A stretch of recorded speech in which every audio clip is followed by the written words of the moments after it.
Hello hi नमस्कार, स्वागत है आप सभी का मैग्नेट ब्रेन्स पे। मेरा नाम है आशीष कपलेश और आज हम शुरू करने जा रहे हैं लॉज ऑफ मोशन के एमसीक्यूज।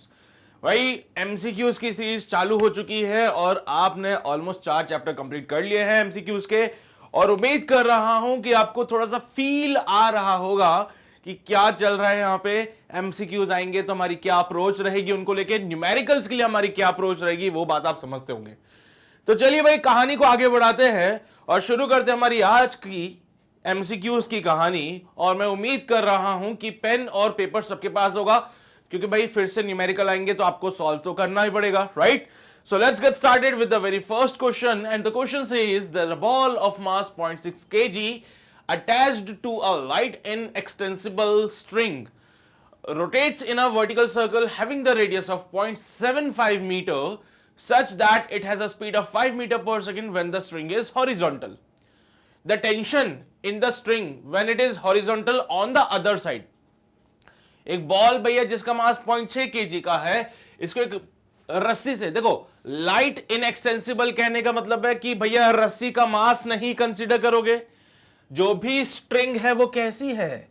मासलेस है।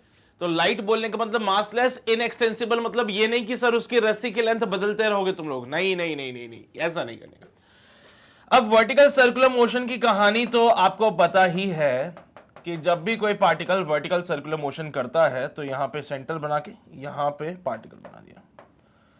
इन्होंने कहा कि ये पार्टिकल जब वर्टिकल सर्कुलर मोशन करता है और जब वो हॉरिजॉन्टल पे पहुंचता है, जब ये रस्सी हॉरिजॉन्टल हो जाती है बेटा, जब ये रस्सी हॉरिजॉन्टल थी, यानी कि ये वाली सिचुएशन की बातें चल रही है अभी, इस टाइम पे इसकी जो स्पीड है वो है 5 मीटर पर सेकेंड की। इसकी स्पीड कितनी है बेटा? 5 मीटर पर सेकेंड की। बेटा रेडियस कितना होगा? 0.75 metre. This is the centre point, है ना? All right. इन्होंने कहा है when the string is horizontal the tension in the string when it is horizontal on the other side. तो जब ये पार्टिकल घूम के यहां पे आएगा, जब ये पार्टिकल घूम के यहां पे आ जाएगा इस जगह पे, सेकंड पोजीशन पे, this is called first position, this is called second position. जब ये पार्टिकल घूम के यहां सेकंड पोजीशन पे आ जाएगा तो इसमें टेंशन कितना होगा ये आपको बताना है भाई। इसमें टेंशन कितना होगा ये आपको बताना है।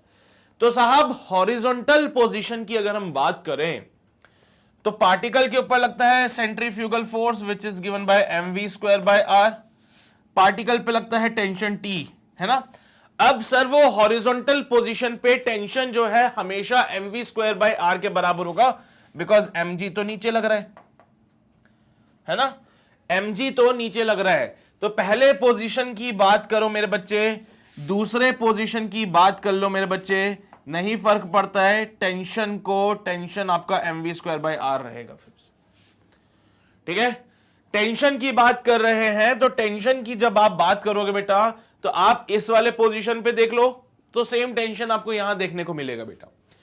सो टेंशन की हम बात करें, देखो क्या होता है ना बेटा, नीचे से जब ये पार्टिकल ऊपर जाता है ना तो स्पीड डिक्रीज होती है, डिक्रीज होती है, डिक्रीज होती है, डिक्रीज होती है। यहां पे आके हम कंसीडर करते हैं कि मिनिमम स्पीड होती है ना। फिर जैसे जैसे नीचे आते फिर से स्पीड इंक्रीज होती है और यहां पे फिर से मैक्सिमम स्पीड आ जाती है। यहां पे हॉरिजॉन्टल पोजीशन पे स्पीड उन्होंने बोल दिया 5 मीटर पर सेकंड की। टेंशन आपका mv²/r रहेगा। अब वो टेंशन भले यहां निकालो या वो टेंशन भले आप यहां निकालो, आंसर तो आपको सेम मिलेगा भाई। So basically from the diagram बेटा जी, डायग्राम या फिर फिगर से आपको जो दिखता है वो है कि टेंशन भैया mv²/r के बराबर है।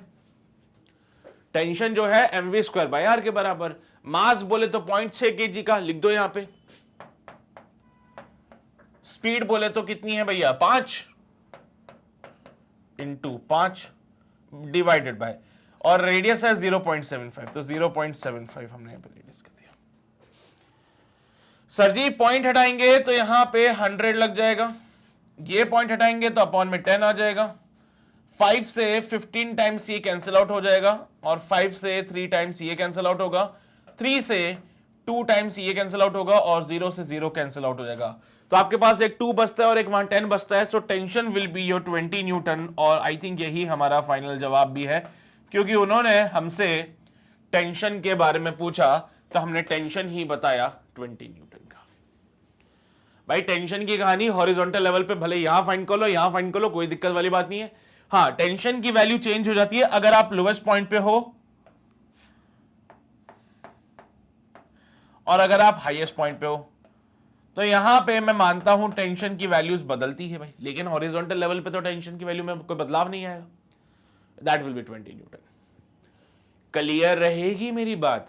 समझते हो सभी लोग? तो छाप लो जल्दी से बेटे, ये सारी बातों को नोट कर लीजिए, फिर हम आगे बढ़ेंगे हमारे अगले सवाल की ओर। पहला क्वेश्चन था इसलिए इजी था, हलवा सवाल था। अब जैसे जैसे आगे बढ़ोगे क्वेश्चन का लेवल बढ़ता जाएगा भाई। जैसे कि सवाल कहता है, a ball of mass m is projected from the ground with the speed of u at an angle of alpha with the horizontal. The magnitude of the change in momentum of the ball over a time interval from beginning till it strike the ground again. एक ball है, हाँ sir ball है, मास m है, हाँ sir मास m है, project किया ground से, हाँ सर ग्राउंड से, ये लो ग्राउंड से हमने इसको प्रोजेक्ट किया अल्फा एंगल पे, हाँ सर अल्फा एंगल पे प्रोजेक्ट कर दिया। ये तो पैराबोलिक पाथ फॉलो करेगा, बिल्कुल करेगा। मान लीजिए भाई आपने u स्पीड से इसको प्रोजेक्ट किया, इसका मास हमने m ले लिया, ये करेगा पैराबोलिक पाथ फॉलो। बिगिनिंग कहां से हुई? a पॉइंट से, ये है बेटा बिगिनिंग वाला पॉइंट, जाके गिरा कहां पे? b पॉइंट पे। सर जब वो b पॉइंट पे गिर रहा था तो उसके पास एक वेलोसिटी आई भाई। अगर हम एयर रेजिस्टेंस को कंसीडर नहीं करते हैं तो ये बात तो आप भी समझते हो कि जितनी स्पीड से पार्टिकल को फेंकोगे उतनी स्पीड से पार्टिकल गिरेगा जाके। भैया ये भी अल्फा एंगल सही है, तो पार्टिकल को आपने यहां से फेंका u स्पीड से अल्फा एंगल पे, तो पार्टिकल जाके गिरेगा u स्पीड से अल्फा एंगल पे। अगर एयर रेजिस्टेंस को कंसीडर न किया जाए तो भैया जितनी स्पीड से पार्टिकल को फेंकते हो उतनी स्पीड से पार्टिकल जाके गिरता भी है।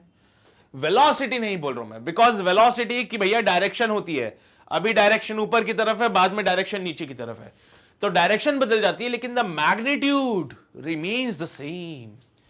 तो भैया this is the beginning point, this is the point जहां पे वो स्ट्राइक करता है ग्राउंड के साथ। तो ए और बी के बीच में मोमेंटम का जो चेंज हुआ, आपको क्या फाइंड करना है? Magnitude of change in momentum. आपको क्या फाइंड करना है? Magnitude of change in momentum of the ball. ये आपको फाइंड करना है बेटा। ये बॉल है, इसके मोमेंटम के मैग्नीट्यूड में क्या चेंज आ रहा है वह बताइए। तो चलिए भाई विचार करते हैं इस पे हम लोग, ठीक है। तो कैसे करेंगे सर विचार? देखो ये है कहानी 2D मोशन की, है ना, 2D मोशन। तो जब कहानी 2D मोशन की आती है तो हम इसको सॉल्व करते हैं अलोंग एक्स एक्सिस। पता नहीं सर होता है ऐसी बातें कि नहीं होती। और एक इसको हम सॉल्व करते हैं अलोंग वाई एक्सिस। तो जब जब कहानी 2D मोशन की आती है तो हम इसको दो टुकड़ों में बांट देते हैं, एक होता है अलोंग द एक्स एक्सिस, एक होता है अलोंग द वाई एक्सिस। भैया जब अलोंग द एक्स एक्सिस की हम बात करें तो आपको एक बात ध्यान रखनी पड़ेगी कि sir momentum is also vector quantity. भाई मोमेंटम को लिखने का तरीका कुछ इसी प्रकार से है, हाँ सर बिल्कुल। और जब वेलोसिटी के component along the x axis और अलोंग द वाई एक्सिस हो सकते हैं, जब वेलोसिटी के component along the x axis and along the y axis हो सकते हैं, तो क्यों momentum along the x axis और अलोंग द वाई एक्सिस नहीं हो सकता? क्या है? बिल्कुल हो सकता है सर। तो भैया जब velocity along the x axis की बात की जाए तो वो बनती है कितनी? u cos alpha. This is the velocity along the x axis. अगर बात की जाए velocity along the y axis की तो वो बनता है बेटा u sin अल्फा। तो क्या यहां से इनिशियल मोमेंटम नहीं मिलेगा एक्स एक्सिस के लॉन्ग? क्या यहां से इनिशियल मोमेंटम नहीं मिलेगा वाई एक्सिस के लॉन्ग? यहां पे आओ बेटा, final velocity along the x axis vx, वो बेटा सर फिर से u cos अल्फा ही मिल रही है सर हमें। यहां पे आओ बेटा, इट विल बी अगेन कितना सर? टाइम पीरियड साथ में आ जाएगा, लेकिन वेलोसिटी को तो आप देखो ना जरा, सॉल्व करने के बाद आपको जो मिलेगा दैट विल बी माइनस का u sin अल्फा। सॉल्व करने के बाद, अच्छा नहीं है मेरे पे भरोसा, देखिए सर आप पे भरोसा नहीं है, मैं हाँ पूरा सॉल्व करिए। क्या यही इक्वेशन लगाई जाती थी? हाँ सर, ए से लेके बी तक पहुंचने में जो टाइम लगता है, ए से लेके बी तक पहुंचने में जो टाइम लगता है, that is called the time of light, और इसका फॉर्मूला होता है 2u/, अपॉन जी, वहां लिख रहा हूं मैं, है ना, u/, माइनस का g into 2u/, divided by g. G से जी मर जाएगा बेटा, u/, minus 2u/, it will be minus का u/, बोले तो माइनस का u sin थीटा। ठीक है, मिल गया प्रमाण। Vx में तो कोई बदलाव नहीं आता, लेकिन Vy में बदलाव आ गया। वो भी बदलाव आया किसका? डायरेक्शन का। किसका बदलाव आया बेटा? डायरेक्शन का बदलाव आया है। तो बस अब क्या चाहिए तुम्हें? Ux पता है, Uy पता है, Vx पता है, Vy पता है, तो लेट्स फाइंड द मोमेंटम। और मोमेंटम फाइंड करने चले हम लोग तो सॉल्विंग अलोंग एक्स एक्सिस।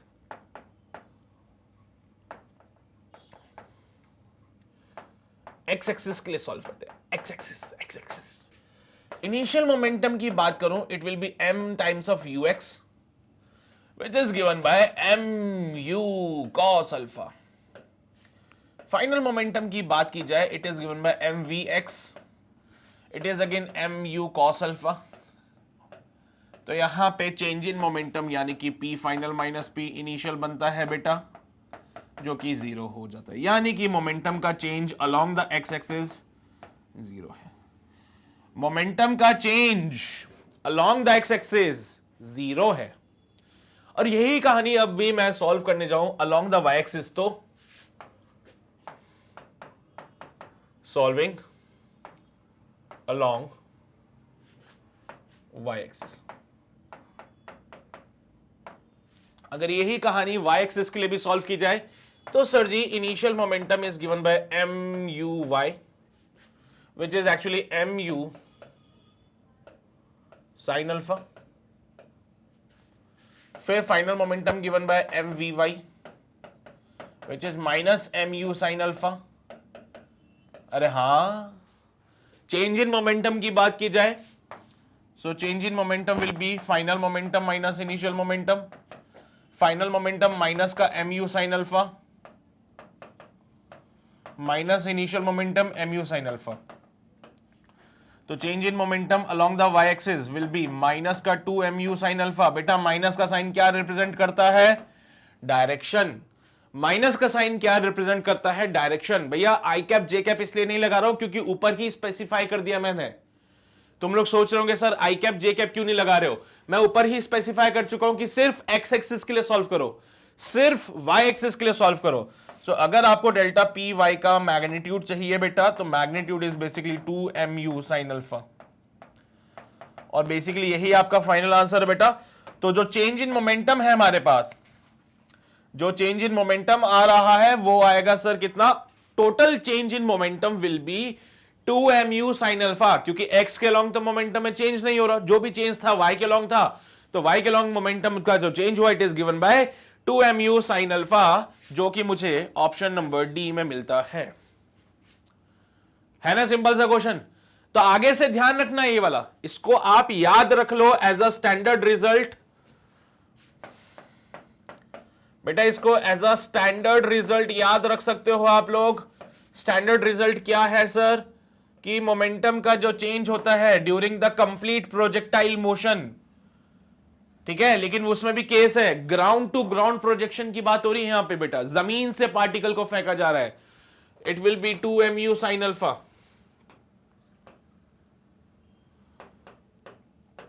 ये स्टैंडर्ड रिजल्ट के तौर पे याद कर लीजिए कि अगर आपने यहां पे जमीन पे से एक पार्टिकल को फेंका, तो बिगिनिंग पॉइंट और जो उसका जहां पे वो स्ट्राइक करा, बिगिनिंग पॉइंट से लेके जहां पे वो स्ट्राइक करता है, इसके दौरान जो मोमेंटम का जो चेंज हुआ है, इनके दौरान जो मोमेंटम का चेंज हुआ है वो है 2 mu sin अल्फा। ये याद रख लो, हमेशा यही रहेगा, ठीक है। हां, अगर उसने बीच में कहीं और पूछ लिया तो आंसर चेंज हो जाएगा, लेकिन बिगिनिंग पॉइंट से और एंडिंग पॉइंट के बीच में अगर पूछता है तो वही रहेगा आंसर। बिगिनिंग पॉइंट और एंडिंग पॉइंट के बीच में अगर मोमेंटम का चेंज पूछेगा तो यही हमेशा यही आंसर आएगा, कुछ भी कर लो बेटा। हाँ, बस ये अल्फा देख लेना, अल्फा जो है हॉरिजॉन्टल से एंगल होना चाहिए, क्या पता कल को वर्टिकल से angle they they. Alpha should be from the horizontal, कल को वर्टिकल से एंगल दे दिया तो वहां पे कॉस अल्फा हो जाएगा, तो उसका घबराने वाली बातें नहीं है ऐसी, ठीक है। कल को अल्फा अगर वर्टिकल से दे दिया जाए तो यहां पे कॉस अल्फा हो जाएगा, दैट्स इट, उससे अलावा और कुछ नहीं है। अल्फा हॉरिजॉन्टल से लिया जाता है। छाप लो बेटा, इसको छाप लीजिए बेटा, ये सारी बातें लिख लेना, हो गया नोट। चलिए जी, so now let's move on to the next question बेटा। अगला सवाल कहता है an impulse is supplied, an impulse is supplied to a moving object with the force at an angle of 120 degree with the velocity vector. The angle between the impulse vector and the change in momentum vector is, बेटा एक impulse supply किया गया किसी moving object को, जिसमें कि force जो लगाया गया वो 120 डिग्री के एंगल पे लगाया गया विद द वेलोसिटी। यानी कि मेरी भावनाओं को अगर आप समझोगे तो ये कोई डब्बा है जिसके पास वेलोसिटी इस डायरेक्शन में है, तो इस पे बेटा फोर्स लगाया गया ऐसा at an angle of 120 degree. ये वेलोसिटी है, ये फोर्स है बेटा, है ना। तो आपसे पूछ रहा है कि angle between the impulse vector and the change in momentum vector. बस ऐसे थोड़ा सा फोर्स लगा के छोड़ दिया। Impulse is a very big amount of force जो कि बहुत कम समय के लिए लगाया जाता है। तो ऐसा नहीं होता जैसे छोटे बच्चे क्या करते हैं, मेंढक कूदता हुआ जाता है तो उसको पकड़ के ऐसे छोड़ देते फिर से, है ना। तो ऐसा होता है ना भाई, तुमने छोटे बच्चों को देखा होगा, ऐसे कुछ भी कीड़े मकोड़े चलते रहते तो उसको ऐसे पकड़ लेते हैं तो तुम हाथ छुड़वाते हो उससे फिर की। तो वैसी ही कहानी है, ये डब्बा चल रहा था, सीधा सीधा चल रहा था, लेकिन किसी ने इसको पकड़ के बस छोड़ दिया ऐसे। तो यहां से ऐसे पकड़ा और छोड़ दिया, यहां से ऐसे पकड़ के छोड़ दिया, रोक दिया इसको। तो यहां से पकड़ के छोड़ा, यानी कि एक बड़ा फोर्स इसके ऊपर लगाया, लेकिन बहुत कम समय के लिए, ठीक है। तो उस केस के दौरान जो इसको इंपल्स मिला और जो इसके मोमेंटम का चेंज हुआ उसके बीच में कितना एंगल होगा, ये आपको बताना है।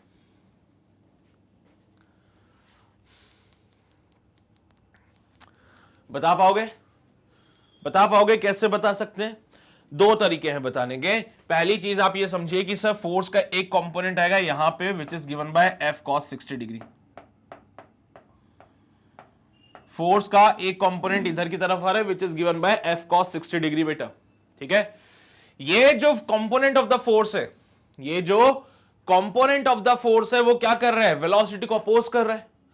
भैया this component of the force is basically opposing this velocity, opposing this motion, जिसकी वजह से इसकी वेलोसिटी डिक्रीज होने लगेगी, जिसकी वजह से इसकी वेलोसिटी डिक्रीज होगी बेटा। तो कुछ समय के बाद क्या होगा, इसकी वेलोसिटी v ना रह के कुछ हो जाएगी v dash, such that v dash is less than v। क्यों? क्योंकि सर फोर्स का एक कंपोनेंट पीछे लग रहा था यहां पे। तो भैया फोर्स के कंपोनेंट लगा इसके ऊपर पीछे की तरफ, जिसकी वजह से इसकी वेलोसिटी डिक्रीज हो गई। Let's find the change in momentum बेटा। अच्छा, इंपल्स क्या होता है? इंपल्स होता है सर फोर्स इनटू dt। यहां पे कितना फोर्स लगा, f cos 60 डिग्री लगा रहे सर, जो कि नेगेटिव डायरेक्शन में है।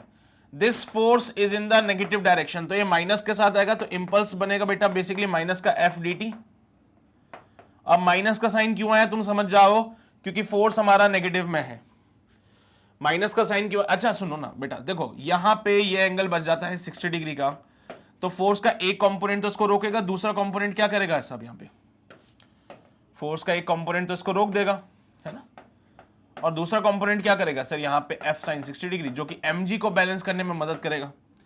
तो हमें इस साइंस वाले कंपोनेंट से मतलब नहीं है, हमें तो मतलब है कॉस वाले कंपोनेंट से। So basically this will be something like f cos 60 degree, जो कि माइनस में था, तो माइनस का साइन लगा देता हूं बेटा डायरेक्शन के लिए। डायरेक्शन के लिए माइनस का साइन लगाया तो माइनस cos 60 बेटा 1/2 होता है, तो माइनस का f/2 into dt, this is impulse. Let's talk about the change in momentum. Change in momentum होता है बेटा mass into velocity, v dash minus का m into v। Final momentum minus initial momentum. बेटा यहां से अगर आप चेक करोगे डेल्टा p को, सो m कॉमन निकाल लीजिए बेटा, v डैश माइनस का v सॉल्व करोगे तो यहां पे आई थिंक आपको डेल्टा p नेगेटिव मिलेगा, क्योंकि v डैश छोटा है v से, तो चेंज इन मोमेंटम नेगेटिव, और इंपल्स भी देखो कैसा है बेटा, नेगेटिव। इंपल्स भी नेगेटिव और चेंज इन मोमेंटम भी नेगेटिव। दैट शोज कि इधर ही है इंपल्स और इधर ही है चेंज इन मोमेंटम भी। तो बेटा दोनों के बीच का एंगल कितना होना चाहिए? 0 डिग्री का होना चाहिए। दोनों के बीच का एंगल कितना होना चाहिए? 0 डिग्री का होना चाहिए। ये तो एक तरीका हो गया समझने का। दूसरा तरीका from the impulse momentum theorem बेटा, फ्रॉम इंपल्स मोमेंटम थ्योरम, ये नाम सुना होगा शायद आप लोगों ने कहीं पे, नहीं सुना तो आज सुन लो यार। From the impulse momentum theorem, impulse जो होता है that will B change in momentum. Momentum is a vector quantity, तो ये भी वेक्टर क्वांटिटी हो जाएगा। आप देख लो भैया क्या कहता है वो, जो डायरेक्शन मोमेंटम के चेंज की वही डायरेक्शन इंपल्स की, जो डायरेक्शन मोमेंटम के चेंज की वही डायरेक्शन इंपल्स की, यानी कि angle between impulse and change in momentum. भैया मैं बार बार चेंज इन मोमेंटम बोल रहा हूं, मैं मोमेंटम नहीं बोल रहा हूं, मैं बोल रहा हूं change in momentum. So the angle between impulse and the change in momentum is 0। कितना हो जाएगा? 0 हो जाएगा। तो दो तरीके, एक तो आप तरीके से समझो इज्जत से, एक आप डायरेक्टली स्मार्ट वर्क करके समझ लो ये वाला। तो दोनों तरीकों से we got the same results बेटा। 0 डिग्री का आंसर आएगा यहां पे। Angle between impulse and the change in momentum is 0 degree. Clear रहेगी बात सभी को? छाप लीजिए यार इसको, फिर हम आगे बढ़ते हैं हमारे अगले सवाल की ओर। नोट किया? सबने नोट किया? बढ़िया, चलिए भाई आगे बढ़ते हैं बेटा to the next question. Question कह रहा है a pilot of mass m can bear a maximum apparent weight of 7 times of mg। एक पायलट है जिसका मास m है जो कि बियर कर सकता है maximum apparent wait which is 7 times of mg। The aeroplane is moving in a vertical circle. और ये एरोप्लेन क्या कर रहा है बेटा? वर्टिकल सर्कल में मूव कर रहा है। If the velocity of the aeroplane is 210 metre per second while driving up from the lowest point of the vertical circle, the minimum radius of the vertical circle should be। भाई साहब vertical circle की कहानी तो आपको पता ही है। यहां पे एक एरोप्लेन जो कि आगे की तरफ जा रहा है बेटा, it is moving with the speed of 210 metre per second. Radius कितना होगा ये आपको बताना पड़ेगा बेटा। और इस एरोप्लेन का जो पायलट है he can bear a maximum apparent weight of 7 times of mg। देखो ऐसा तो नहीं कि एरोप्लेन को रस्सी से जोड़ के रखा है, नहीं सर, एरोप्लेन को रस्सी से नहीं जोड़ा हम लोगों ने, एरोप्लेन को रस्सी से नहीं जोड़ा है हम लोगों ने, एरोप्लेन खुद से उड़ रहा है। तो जहां पे आपकी कहानी वहां टेंशन आता था ना, जहां पे आपकी कहानी में टेंशन आता था ना, वहां पे इस बार अपेरेंट वेट आ जाएगा। जैसे कि लिफ्ट में क्या होता था बेटा? लिफ्ट में ऐसा होता था, एक लिफ्ट के अंदर वेइंग मशीन रख दी जाती थी सर, हम उस वेइंग मशीन पे खड़े होते थे तो हमारा एपरेंट वेट पता चलता था, ठीक है। वैसे ही एरोप्लेन के अंदर भी एक वेइंग मशीन रख दी जाए और वेइंग मशीन पे वो अंकल खड़े हो जाए तो उनका एपरेंट वेट पता चलेगा जो कि ऊपर की तरफ आता है। तो बेटा यहां पे आता है आपका एपरेंट वेट, नीचे की तरफ चलेगा आपका एक्चुअल वेट, और शायद नीचे की तरफ एक फोर्स और लगने वाला है विच is given bye mv square by r। r is the radius actually बेटा जो कि हमें फाइंड आउट करना है, r इज द रेडियस जो कि हमें फाइंड आउट करना है। कर पाओगे बेटा मिनिमम रेडियस? उन्होंने बोला है नीचे से ऊपर की तरफ जा रहा है, while driving up from the lowest point, lowest point से ऊपर जा रहा है तो स्पीड थी 210 मीटर पर सेकंड की। So according to the concept मैं समझता हूं कि जो एपरेंट वेट होता है बेटा that will be equal to the actual weight plus का mv square by r। Actual weight plus का mv स्क्वायर बाय r। अच्छा एपरेंट वेट यानी कि जो वो बेयर कर सकते हैं, कितना वेट वो बेयर कर सकते हैं सर? 7 टाइम्स ऑफ mg, यानी कि 7 times of mg should be equals to mg plus का mv square by r। m से m खत्म हो जाएगा, 7g should be equals to g plus का v square by r। 6g is equals to v square by r। तो यहां से r निकालना है तो r will be v square divided by 6g। बेटा जी स्पीड कितनी है, 210 है, लिख लीजिए यहां पे 210 इंटू 210 डिवाइडेड बाय 60। जी को मैं 10 ले लेता हूं यार, जी को मैं 10 ले लेता हूं। तो जी को 10 लिया तो यहां पे 0 से 0 खत्म हो जाएगा। अच्छा, और सर 3 2 6, 3 7 21, राइट।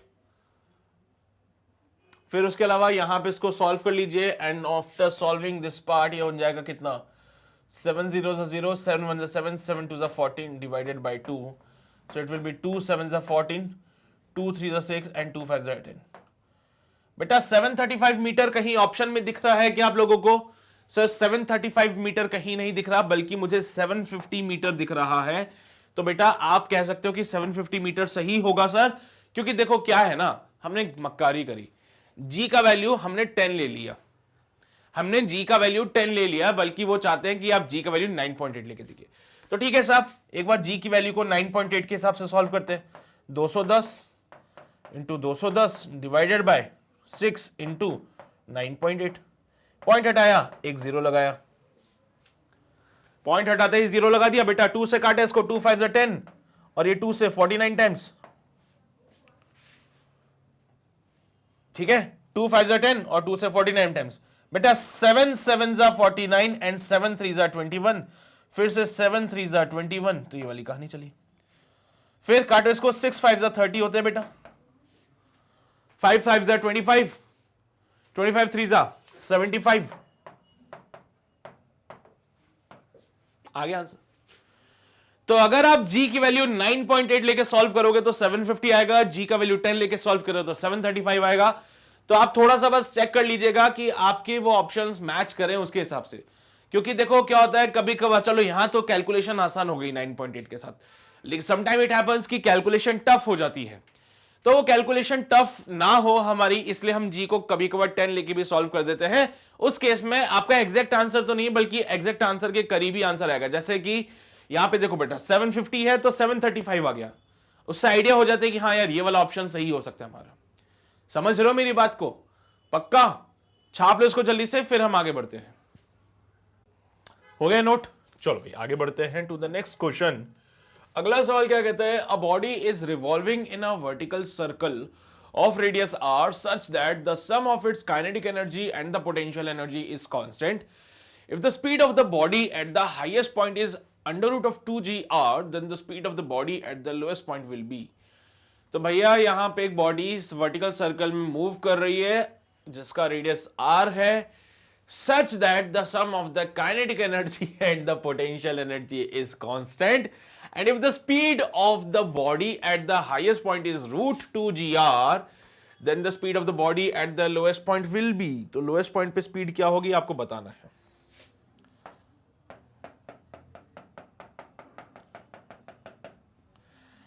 बोल बेटा, सही बात है। यहां पे बॉडी की जो स्पीड है वो है रूट ऑफ 2gr,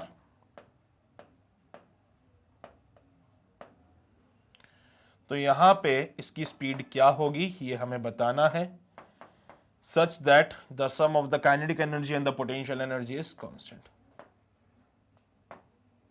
चलो शुरू हो जाए भाई, कैसे करना है इसको सॉल्व। सर देखिए, अगर मैं किसी एक पॉइंट पे रेफरेंस ले लूं, जैसे कि मैंने यहां पे रेफरेंस लिया, तो जहां पे आप रेफरेंस लेते हो वहां पे पोटेंशियल एनर्जी जीरो हो जाती है भाई। तो इधर पोटेंशियल एनर्जी जीरो हो जाएगी और यहां पोटेंशियल एनर्जी जीरो हुई तो ऊपर यहां पे पोटेंशियल एनर्जी कहलाएगी mg इंटू 2r। भैया हाइट कितनी है? हाइट है r प्लस r, बोले तो 2r, तो यहां पे इस पॉइंट पे पोटेंशियल एनर्जी हो जाएगी mg इंटू 2r। यहां पोटेंशियल एनर्जी जीरो, इधर ऊपर वाले पॉइंट पे काइनेटिक एनर्जी हो जाएगी हाफ mv का स्क्वायर, v बोले तो रूट ऑफ 2gr का होल स्क्वायर। यहां पे काइनेटिक एनर्जी हो जाएगी हाफ mv स्क्वायर। इन्होंने बोला है the sum of the potential energy and the kinetic energy is constant, यानी कि मैकेनिकल एनर्जी कांस्टेंट है भैया। ये इन्होंने बोला है क्या है बेटा? कांस्टेंट है। और ये अगर कांस्टेंट है तो मैं कहूंगा कि मैकेनिकल एनर्जी यहां पे कैसी है बेटा, कांस्टेंट है। So according to the mechanical energy conservation या फिर कंजर्वेशन ऑफ मैकेनिकल एनर्जी, हम ये बात कह सकते हैं बेटा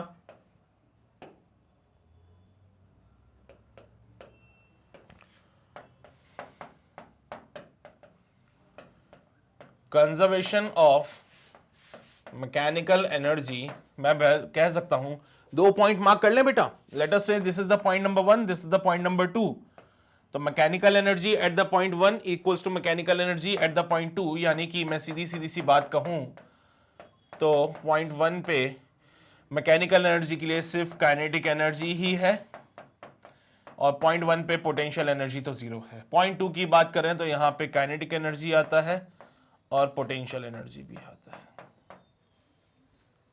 ठीक है, अच्छा एक बात बताओ कि यहां पे काइनेटिक एनर्जी कितनी, हाफ एम वी स्क्वायर, जो हमें फाइंड करनी वेलोसिटी यहां पे है ना, तो हाफ एम वी स्क्वायर, यहां की पोटेंशियल एनर्जी 0 हो जाती है, शुड बी इक्वल्स टू, यहां पे ऊपर काइनेटिक एनर्जी की बात करें so it is half m under root of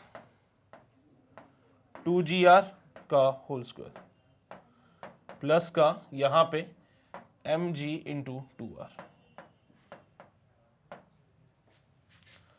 तो चलिए भाई सॉल्व करते हैं। पहली बात तो जो चीजें कट सकती है उनको काट दीजिए, जैसे सारे m से m खत्म हो जाएंगे। v square by 2 should be equals to 2gr by 2, 2gr by 2 और यहां पे बन जाएगा बेटा 2gr। ठीक है, तो यहां से जब आपने इसको सॉल्व किया तो 2 से तो 2 मर जाएगा and 2 + 1 3, it will be your 3gr। तो इसको सॉल्व करने पे हमें मिलता है that v square should be 6gr, क्योंकि v स्क्वायर अपॉन 2 3gr था तो 2 इधर चल जाएगा, 3 2 6 हो जाएगा, v स्क्वायर हो जाएगा 6gr और v हो जाएगा under root of 6g। v कितना हो जाएगा, अंडर रूट ऑफ 6gr। यही हमारा आंसर है बेटा फॉर दिस क्वेश्चन। देख लीजिए एक बार, कोई शक समस्या परेशानी तो नहीं, ऑप्शन बी बिल्कुल सही हो जाएगा यहां पे। ठीक है, so option B is absolutely correct here और यही हमारा सही जवाब है, फाइनल आंसर है फॉर दिस क्वेश्चन। देखो जल्दी से इसको फटाफट से इसको नोट कर लीजिए, फिर हम आगे बढ़ते हैं हमारे नेक्स्ट क्वेश्चन की ओर। हो गया बेटा, नेक्स्ट क्वेश्चन पे बढ़े अब। चलिए भाई तो आगे बढ़ते हैं to the next question. A body of mass 2 kg attached at one end of the light string is rotated along a vertical circle of radius 2 metre. एक बॉडी जिसका मास 2 kg का है, इसको अटैच किया गया है एक and of the light string से, जिसको रोटेट किया जा रहा है अलोंग अ वर्टिकल सर्कल जिसका रेडियस 2 मीटर का होगा। If the string can withstand a maximum tension of 140.6 Newton, the maximum speed with which the stone can be rotated is. तो बॉडी जिसका मास 2 kg का है, इसको अटैच किए एक लाइट स्ट्रिंग से और रोटेट कर रहे वर्टिकल सर्कल में, रेडियस है 2 मीटर का, और बेटा टेंशन दे दिया है आपको और मैक्सिमम स्पीड वो आपसे मांग रहा है जिससे कि पत्थर को रोटेट किया जा सकता है। पहले ये बात ये आती है कि मैक्सिमम स्पीड कहां देखने को मिलेगी, क्योंकि you know better vertical circular motion होगा तो कहानी कुछ इस प्रकार से होगी। लेकिन समस्या ये है कि सर ये जो शब्द का प्रयोग हो रहा है मैक्सिमम, तो ये मैक्सिमम स्पीड कहां मिलने वाली है, तो ये मैक्सिमम स्पीड आपको मिलती है एट द लोएस्ट पॉइंट, यानी कि जब आप यहां पे आओगे यहां पे आपको मैक्सिमम स्पीड देखने को मिलती है बेटा, यहां पे आपको मैक्सिमम स्पीड देखने को मिलती है। तो ये पत्थर जिसको रस्सी से बांधा था, रेडियस 2 मीटर का, इसमें जो टेंशन आएगा बेटा, टेंशन की वैल्यू है 140.6, यहां पे इसका मास है m 2 kg का और यहां पे वेट हो जाएगा 2g। साथ ही साथ अगर आप गौर फरमाएं तो नीचे की तरफ एक और फोर्स लगेगा विच is given bye mv square by r। तो बेटा जी ये जो टेंशन T है ये बैलेंस करता है mv स्क्वायर बाय r को और 2g को। 2g बोले तो इसके एक्चुअली mg है ये।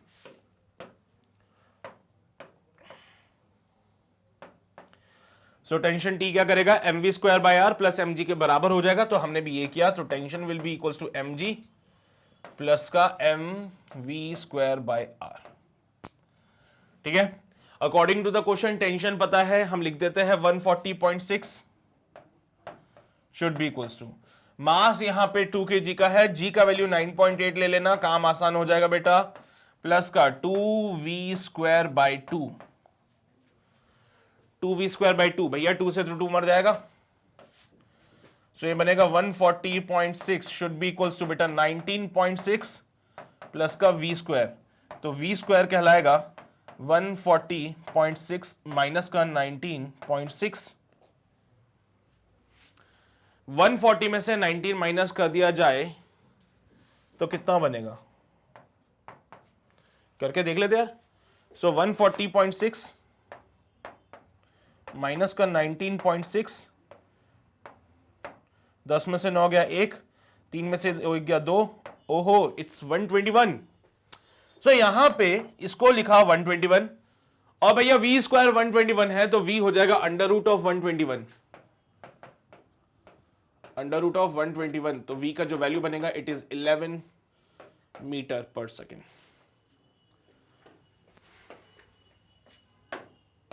Option D absolutely correct for this one. बात समझ रहे हो मेरी, क्लियर चल रही कहानी, कोई शक तो नहीं, कोई समस्या तो नहीं, और नहीं है तो भैया छाप लो ना, नोट कर लो इसको जल्दी से, फिर हम आगे बढ़ते हैं हमारे अगले सवाल की ओर। हो गया, किया नोट सबने? ऑलराइट, आगे बढ़ते हैं, अगला सवाल देखते हैं बेटा। बोला क्या है, a vehicle is travelling at a uniform speed of 36 kilometre per hour along a flyover. भैया फ्लाईओवर तुम्हें पता है कैसा होता है, फ्लाईओवर सर इस प्रकार से होगा, ऊपर की तरफ उभरा हुआ। कोई बच्चा ये तो नहीं सोचता ना फ्लाईओवर ऐसा होता है, नहीं नहीं नहीं नहीं, गलत मत समझ, दिस इज फ्लाईओवर, है ना। ओवर मतलब ये तो बेटा अंडर ब्रिज होता है ऐसा, है ना। फ्लाई ओवर मतलब वो ऊपर से जा रहा है, ऊपर से उड़ते हुए जा रहे हो तुम लोग, ठीक है। तो एक व्हीकल है बेटा, ट्रैवल कर रहे हैं uniform speed of 36 kilometre along the flyover bridge and a person of mass 50 kg is in the vehicle, experiences a normal reaction of 390 Newton as the vehicle crosses the highest point। भाई साहब क्या चाहता है ये board मुझसे, जैसे ही एक आदमी जो कि गाड़ी के अंदर था वो हाईएस्ट पॉइंट पे पहुंचता है, क्या ये हाईएस्ट पॉइंट पे है?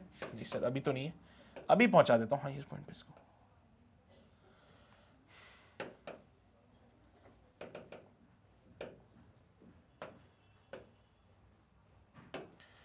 जैसे एक आदमी हाईएस्ट पॉइंट पे आता है ना, तो ये क्या करेगा बेटा, एक्सपीरियंस करेगा।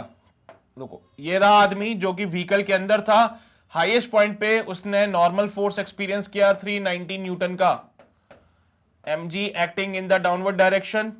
अच्छा एक और चीज देखो बेटा, क्योंकि सर्कल का अगर हम इसको कंप्लीट करने की कोशिश करें तो आपको एक सर्कल वाली फील आएगी बेटा, इससे एक सर्कल वाली फील आ रही है आपको, सर्कल वाली फील आती है तो मैं ये बात भी समझता हूं कि एक mv²/r वाला सेंट्रीफ्यूगल फोर्स भी एक्सपीरियंस करेगा आदमी।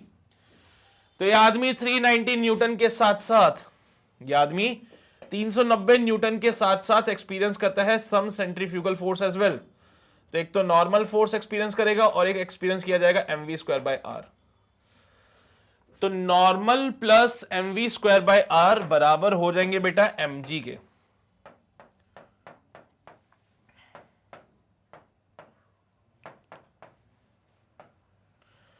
नॉर्मल प्लस mv²/r बराबर हो जाएगा बेटा mg के। मुझे तो r फाइंड आउट करना है, नॉर्मल की जगह 390 लिख देता हूं बेटा। मास कितना है, 50 किलो का आदमी है। स्पीड कितनी होगी sir, speed is in the kilometre per hour, तो हमें मीटर पर सेकंड में कन्वर्ट करना है। और यहां पे स्पीड की बात की जाए तो ये 36 किलोमीटर पर आवर है बेटा। किलोमीटर पर आवर को मीटर पर सेकंड में कन्वर्ट करने के लिए आप इसको 5/18 5 डिवाइड बाई 18 से मल्टीप्लाई कर दीजिए तो आंसर आपको मीटर में मिल जाएगा। 18 2 36 होते हैं, तो स्पीड मिलेगी 10 मीटर पर सेकेंड की। लिखो यहां पे 10 का square upon r should be equals to 50 into g का वैल्यू बेटा कितना ले ले, 9.8 ले लो सर, 9.8 ले लो, क्या जा रहा है। जी का वैल्यू क्या ले लिया बेटा, 9.8 ले लिया। चलिए भाई सॉल्व करते हैं, 98 इंटू 5 करोगे बेटा तो ये बन जाएगा 8 5 40, 9 5 45, 490। तो इसको सॉल्व किया जाए इधर, सो 390 प्लस का 50, 5000 divide by r, should be equals to 490।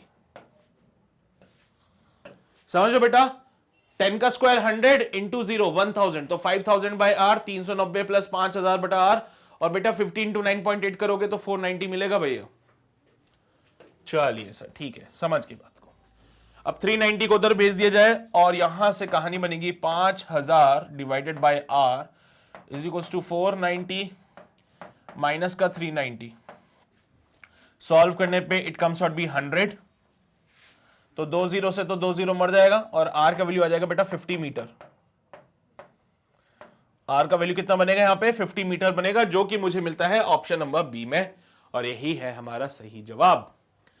समझ रहे हो मेरी बात को? कोई शक तो नहीं, कोई समस्या तो नहीं, सिंपल सिंपल सी बातें हैं बेटा। फोर्सेस की कहानी चल रही है वर्टिकल सर्कुलर मोशन में। आपको देखो लॉज ऑफ मोशन बोला है, तो ऐसा नहीं कि लॉज ऑफ मोशन के क्वेश्चन नहीं, ये कॉन्सेप्ट सारे आप फोर्सेस के बारे में कहां पे पढ़ते हो? लॉज ऑफ मोशन पढ़ते हो, तो फोर्सेस की तो कहानी चल रही है।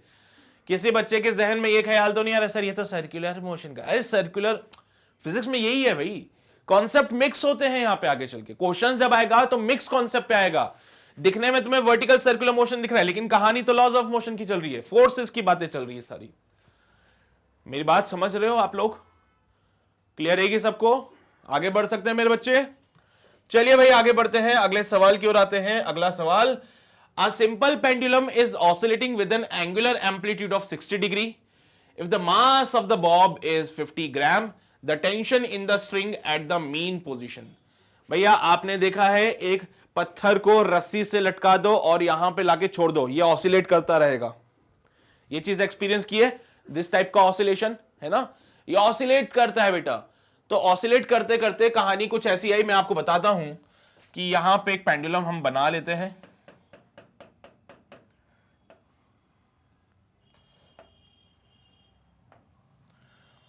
एम्पलीट्यूड बेटा 60 डिग्री का, यानी कि यहां पे आके ये रुक जाता है।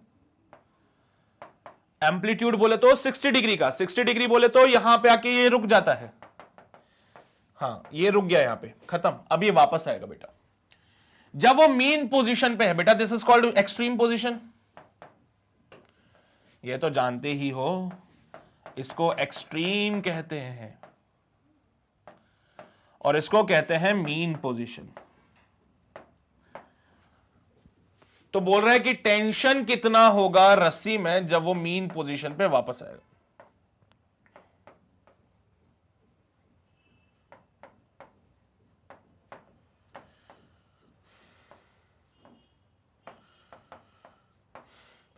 सो सर ऑसिलेट करना भी तो it is a part of a circular motion. अगर कोई पेंडुलम ऑसिलेट कर रहा है तो it is a part of the circular motion. दिख रहा है सर्कल में घूमना, हाँ तो ये भी it is a part of a circular motion. At the lowest point आप जानते हो कि टेंशन जो लगेगा वो होगा बेटा mg plus mv square by r के बराबर। अब समस्या यह है कि पहले तो मुझे v निकालना पड़ेगा, v का वैल्यू कितना होता है। v का वैल्यू कैसे निकाले? तो यहां पे पेंडुलम की जो लेंथ है बेटा वो मैंने l ले ली। पेंडुलम की लेंथ को मैंने कितना ले लिया बेटा? l। तो ये लेंथ भी कितनी हो जाएगी? l। ठीक है, ठीक है साहब। यहां पे आओगे तो this part will be l cos 60 degree.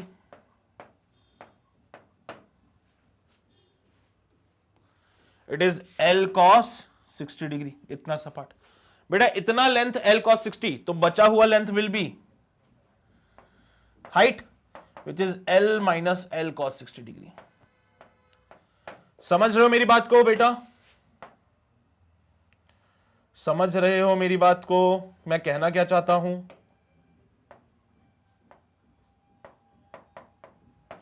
ये टोटल लेंथ L, ये लेंथ भी L, L का कंपोनेंट यहां पे L cos 60 आया, तो ये टोटल L, ये L cos 60, तो ये बची हुई हाइट जो है बेटा this will be your basically L minus L cos 60 degree. तो मैं क्या बोलता हूं कि यहां पे तो वेलोसिटी 0 थी, यहां पे वेलोसिटी आएगी। अगर मैं नीचे यहां पे रेफरेंस ले लूं तो नीचे वाले पॉइंट पे पोटेंशियल तो 0 हो जाएगा बेटा यहां पे, तो यहां पे पोटेंशियल एनर्जी 0 हो जाएगी। यहां से h हाइट ऊपर जाएंगे तो यहां पे पोटेंशियल एनर्जी कहलाएगी mgh, और h तो आपको पता ही है L minus L cos 60 degree होता है। यहां पे अगर मैं नीचे रेफरेंस ले लूं तो नीचे रेफरेंस लेने से यहां पे पोटेंशियल एनर्जी 0, और यहां से h हाइट ऊपर आते पोटेंशियल एनर्जी mgh हो जाएगा। यहां पे काइनेटिक एनर्जी होगी हाफ mv स्क्वायर, और यहां पे काइनेटिक एनर्जी होगी 0। तो हर एक के अपने अपने पॉइंट्स है भैया, यहां पे काइनेटिक एनर्जी 0 और यहां पे काइनेटिक एनर्जी, तो आप समझदार हो, हाफ mv स्क्वायर का फॉर्मूला लगा देंगे। तो यहां पे कंजर्वेशन ऑफ मैकेनिकल एनर्जी का यूज कर सकते हैं।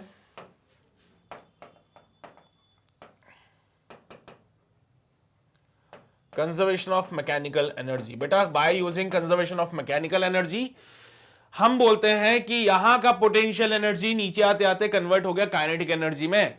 तो mgh या फिर मैं बोलूं हाफ mv स्क्वायर बराबर हो जाएगा बेटा mgh के, हाफ mv स्क्वायर बराबर हो जाएगा बेटा mgh के। यहां से m से तो m खत्म हो जाएगा, तो v स्क्वायर हो जाएगा 2gh, तो v स्क्वायर हो जाएगा बेटा 2g, h की जगह l 1 माइनस का cos 60 डिग्री। मुझे टेंशन चाहिए, टेंशन के लिए पहले मुझे स्पीड चाहिए, मुझे टेंशन चाहिए, टेंशन के लिए मुझे सबसे पहले तो स्पीड चाहिए, तो मैं स्पीड ही निकाल रहा हूं यहां पे। टेंशन का formula mg plus mv square bye l, तो भैया v चाहिए, v यहां से मिलेगा मेरे को बेटा, cos 60 1/2 होता है, तो यहां से v स्क्वायर हो जाएगा 2g l 1 माइनस cos 60 यानी कि 1/2, तो v square will be equals to 2g l into 1/2, 2 से तो 2 मर जाएगा और v स्क्वायर हो जाएगा gl, और v का वैल्यू जो बनेगा it is actually under root of gl। वैसे तो मेरे हिसाब से v स्क्वायर काफी ज्यादा हद तक काम आ जाएगा अपने, क्योंकि सीधा टेंशन के फॉर्मूले में v स्क्वायर की वैल्यू gl पुट कर देते हैं बेटा। v स्क्वायर की जगह मैं सीधा gl पुट कर दूं तो चलेगा, बिल्कुल चलेगा। So let's solve this on the next page. तो मैंने बोला टेंशन की जो वैल्यू आ रही थी it is given bye mg plus mv square bye l, mg plus mv square bye l, और मेरे बच्चे v स्क्वायर अभी आपने gl फाइंड आउट किया है, इसको उठा के यहां पे पुट कर दीजिए।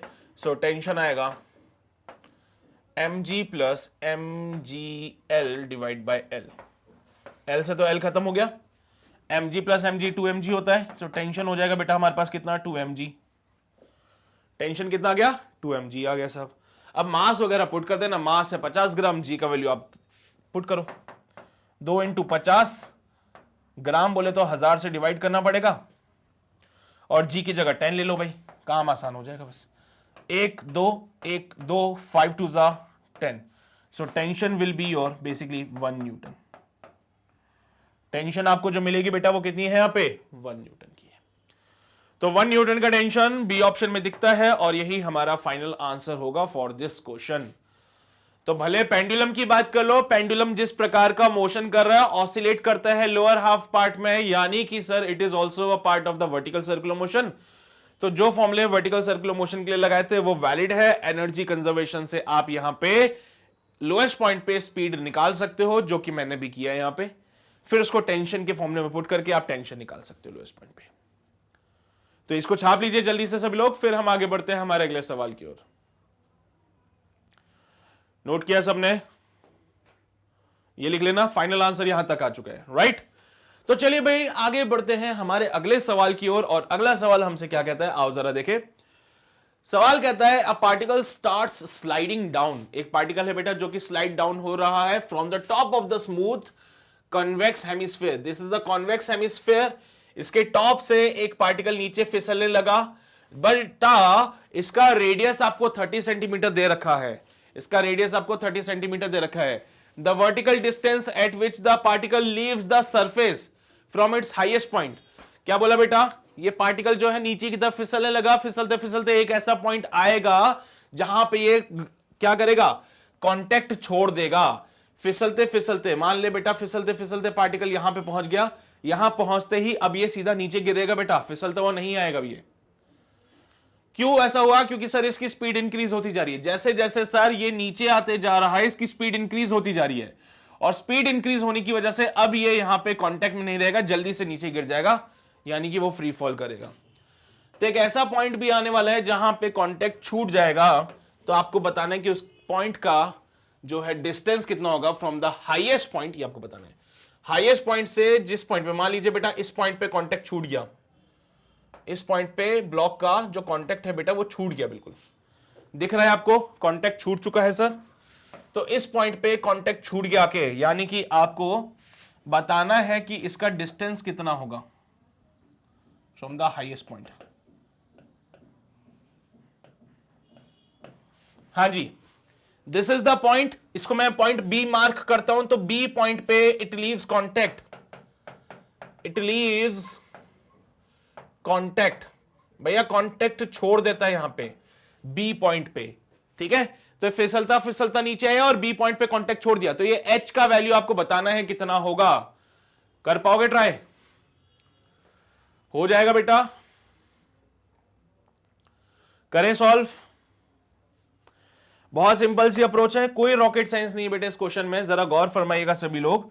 देखो साहब, हुआ यूं कि ये डब्बा फिसलता फिसलता नीचे आया, मान लीजिए बी पॉइंट पे उसने कांटेक्ट छोड़ दिया। जब वो बी पॉइंट पे आया तो यहां पे एक एंगल थीटा उसने बना लिया, एक एंगल थीटा उसने बना लिया। भाई ए पॉइंट पे होता था तो बात अलग थी, बी पॉइंट पे जैसे ही आया तो एम जी लगा इधर की तरफ, क्योंकि एम जी की तो टेंडेंसी है कि भैया वो तो हमेशा नीचे की तरफ लगेगी। ये थीटा तो ये भी थीटा, तो एम जी का कंपोनेंट इस तरफ आता है बेटा, आप समझदार हो अब समझ जाओगे कंपोनेंट क्या है, एम जी कॉस थीटा, ठीक है। तो यहां पे mg का एक कंपोनेंट आ जाता है, यहां पे तो mg लिख देता हूं मैं, and here the component is actually mg cos theta. यहां का कंपोनेंट हो गया बेटा mg cos थीटा। क्योंकि सर्कल में है सर, सर्कल में होने की वजह से यहां पे इसका जो एक्सपीरियंस होगा वो होगा सेंट्रीफ्यूगल फोर्स का, mv स्क्वायर बाय आर। इसके पास v वेलोसिटी होनी चाहिए थी यहां पे। सर टॉप पॉइंट पे होता क्या था कि नीचे की तरफ लगता था mg, ऊपर की तरफ लगता था नॉर्मल। टॉप पॉइंट पे होता क्या था, नीचे की तरफ लगता था mg, ऊपर की तरफ लगता था नॉर्मल। और अगर ये चल भी रहा है, अगर ये चल भी रहा है तो ऊपर एक सेंट्रीफ्यूगल फोर्स और लग जाता था ऐसा करके। तो पहले की कहानी तो ये होती थी सर, लेकिन आज क्या है, कहानी बदल चुकी है।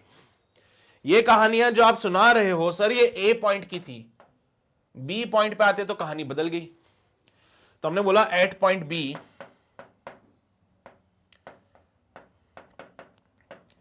बी पॉइंट पे क्या होगा बेटा, सर नॉर्मल कहां गया है, बी पॉइंट पे नॉर्मल कहां गया, तो बी पॉइंट पे नॉर्मल जो है वो हो जाएगा जीरो। क्यों हो गया zero? Because it just lose the contact with the surface. Normal reaction एक कांटेक्ट फोर्स है, और जब जब कांटेक्ट रहेगा तब तब नॉर्मल रिएक्शन आता है। जैसे कांटेक्ट खत्म हुआ नॉर्मल रिएक्शन यहां पे जीरो हो गया। तो बेसिकली बी पॉइंट पे नॉर्मल वाला जो रिएक्शन है बेटा वो जीरो हो जाएगा, जिसकी वजह से अब हमारा m v square by r जो है वो बराबर हो जाता है एम जी कॉस थीटा के। एम से एम खत्म कर दीजिएगा तो v square equals to r g cos theta हो जाता है। क्या यहां तक की बात समझते हैं बेटा?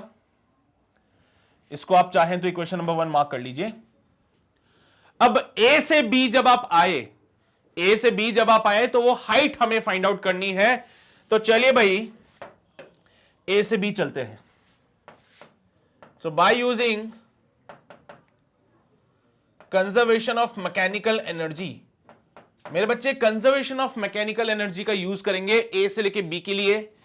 सो एट पॉइंट ए हमारे पास थी potential energy which is given by mgh। B point पे हमारे पास है kinetic energy given by half mv square. ये कब होता है बेटा? जब आप इस पॉइंट पे बी पॉइंट पे रेफरेंस ले लेते हो। जैसे ही आपने बी पॉइंट पे रेफरेंस ले लिया तो रेफरेंस लेते ही वहां पे पोटेंशियल एनर्जी जीरो हो जाती है, और यहीं से अब सारे मेजरमेंट आप करते हो। तो यहां से रेफरेंस पॉइंट से कितने ऊपर है ए पॉइंट? तो सर एच हाइट ऊपर है। रेफरेंस पॉइंट से एच हाइट ए ऊपर है, तो ए पॉइंट पे एनर्जी होगी बेटा mgh, बी पॉइंट पे एनर्जी होगी हाफ mv स्क्वायर। ए पॉइंट पे एनर्जी हो गई mgh, बी पॉइंट पे एनर्जी हो जाएगी हाफ mv स्क्वायर। अच्छा एक बात बता मेरे बच्चे, क्या h का वैल्यू में r minus r cos theta लिख सकता हूं? सोच के देख लो। क्या मैं, देखो अभी अगर v की जगह मैं लिखता हूं तो थीटा के टर्म्स में आएगा रिजल्ट। h को क्या मैं r minus r cos theta लिख सकता हूं क्या? ये ऐसी वाली कहानी है कि अगर आपने इसको r लिया तो ये भी r और ये वाला हो जाता है r कॉस थीटा। याद आ रही कुछ ऐसी बातें? तो टोटल r में से r कॉस थीटा को माइनस करना है। टोटल r में से r कॉस थीटा को माइनस करेंगे तो h मिलेगा। h को यहां लिखेंगे तो mg r 1 minus cos theta should be equals to half mv square. तो v square by 2 equals to r g 1 minus cos theta. अब मैं आपके हवाले छोड़ रहा हूं कहानी को, आप दोनों इक्वेशंस को इक्वेट कीजिए and find the value of h। ये क्वेश्चन नंबर 2 है। अब एक बार आप ट्राई करो बेटा, यहां पे v स्क्वायर पता है, इसको यहां पुट करिए तो cos थीटा मिलेगा, cos थीटा को वहां पुट करोगे तो h मिलेगा। हमारा मकसद है हमें h फाइंड करना है, कितना होगा। तो चलो भाई जल्दी से सॉल्व करो, देखो क्या आंसर आता है। मैं अगले पेज पे सॉल्व कर देता हूं इसको। तो भैया दो इक्वेशन हमें मिल चुकी है और इन्हीं दोनों इक्वेशन में कहानी को सॉल्व किया जाएगा।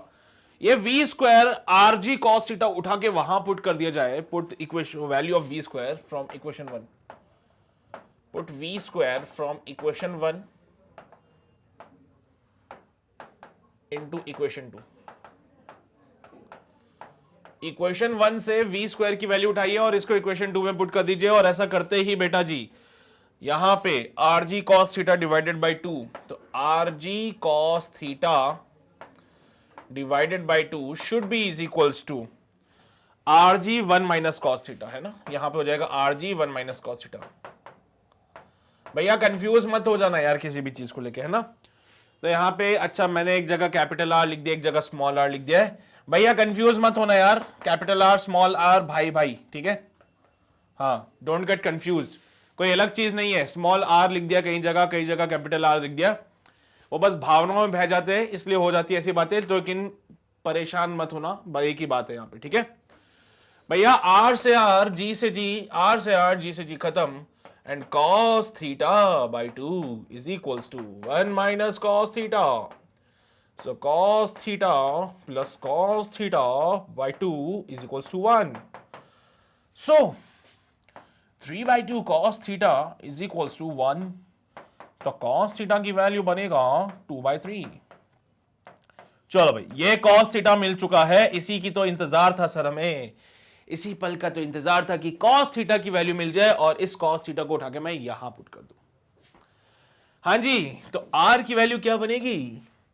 h बनता है sir r minus r cos theta से, तो h कहलाएगा r माइनस का r इंटू 3 बाई 2 की 2 बाई 3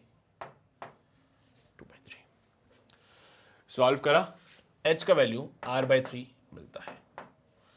रेडियस कितना बोला है इन्होंने? 30 सेंटीमीटर बोला है।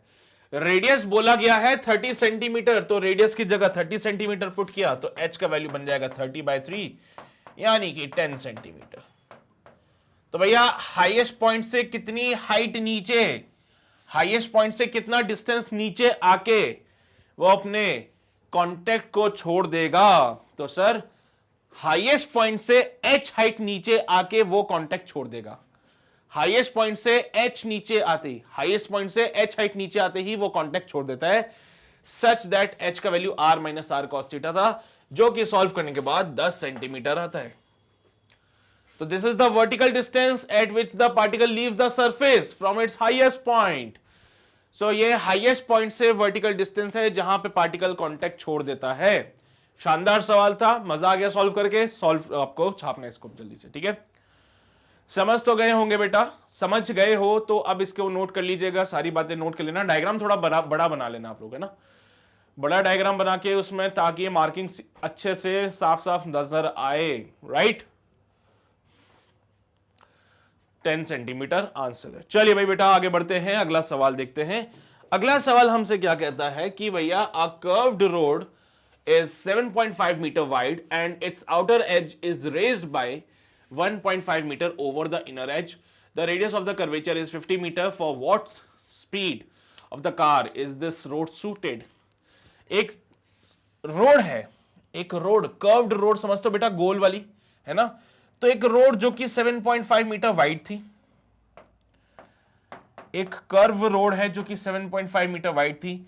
इस रोड को आपने बाहर से ऊपर उठा दिया, कितना, 1.5 मीटर। तो अब ये रोड आपकी ऐसी बन चुकी बेटा। आपके पास कर्व रोड थी, कर्व रोड समझते हो बेटा, ऐसे वाला कर्व आता है यहां पे, समझ लो बेटा। तो एक कर्व रोड थी जिसको आपने बोर्ड एक साइड से उठा दिया, अब ये ऐसे बन चुकी है, समझ लो।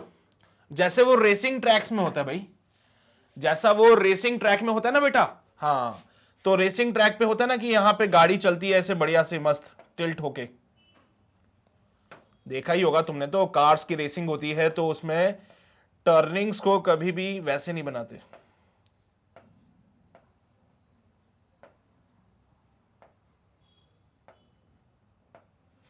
देखिए ऐसी कहानी कहीं है भाई, देखे आपने, ऐसे टर्निंग होती है तो गाड़ी टिल्ट हो जाती है, हाँ।